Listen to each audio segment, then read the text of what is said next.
Jadi apa inti dari keberatan yang disampaikan oleh terdakwa atas dakwaan BBM? Ya, prinsipnya bahwa secara formal dakwaan itu copy paste, dakwaan primer dengan yang subsidiarnya itu copy paste. Seharusnya kan tidak boleh. Surat edaran Jaksa Agung B108 tahun 2008 itu menjelaskan bahwa dakwaan itu tidak boleh copy paste. Yang ada dalam dakwaan jaksa kemarin itu antara dakwaan primer dengan dakwaan subsidiarnya itu di-copy, diuraikan hanya di-copy saja, tidak ada perbedaan.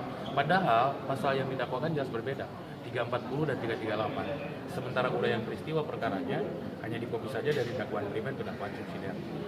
Makanya kita keberatan.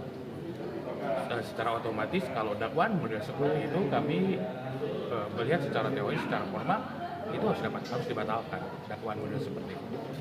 Jadi tidak ada perbedaan antara pasal 340 dan 338. Unsur-unsurnya, peristiwa-peristiwanya, rangkaiannya pun tidak dibedakan, dibuat di-copy sedemikian rupa menjadi dakwaan primer dan subsidiar. Itu yang menjadi dasar kita menyampaikan eksepsi hari ini atau daftar pendapat. Itu. Jadi tuntutannya apa? Kita meminta mudah-mudahan majelis hakim mempertimbangkan ini karena kita menilai formalitasnya dari surat dakwaan itu tidak lengkap secara formal. Itu. Ya. Ada lagi? Udah? Oke. Oh, Ada? oke. Ada dong. Oh iya. Oke, terima kasih. Oh, ini kita Daripada bikin rusuh lagi. Sabar. Siap. Oke, ya Bang.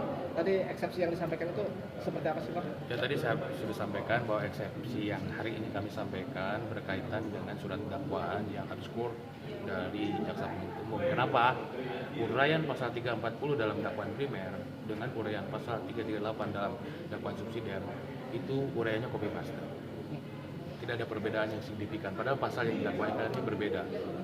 Nah, jadi unsur-unsurnya juga berbeda, makanya kami sampaikan nota keberatan hari ini, yaitu tadi, kenapa kami sampaikan ya jelas tidak boleh, karena tidak boleh copy. Surat edaran Jaksa Agung nomor 108 tahun 2008 itu mewajibkan tidak boleh copy paste. Nah, ini dibuat copy paste, uraian pasal 340 di copy menjadi uraian pasal 338, sehingga jelas menurut pemahaman kami itu kabur dan secara teori pun tidak boleh, secara aturan juga.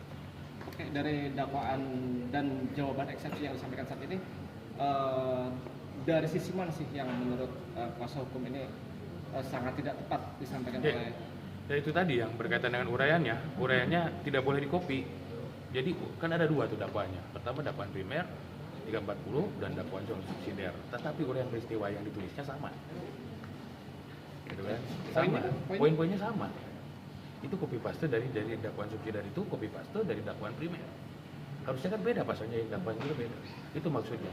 Melanggar Ya secara ada surat edaran Jaksa Agung tahun 2008 yang menyatakan tidak boleh copy paste. Artinya harus beda karena memang beda uraian pasalnya juga. Pasal yang dakwaan juga beda. Berarti dengan sama seperti ini dakwaannya cacat atau kurang? Ya kita minta untuk dibatalkan. Dakwaan model seperti ini harus dibatalkan. Itu harapan kita ya, karena ini belum menyangkut pokok perkara, baru formalitas sebuah dakwaan. Dari sebuah dakwaan saja kita sudah melihat dari prosesnya yang berlarut-larut, kemudian bikin dakwaannya yang cukup 2 bulan, dan ternyata hanya copy paste 2 bulan itu.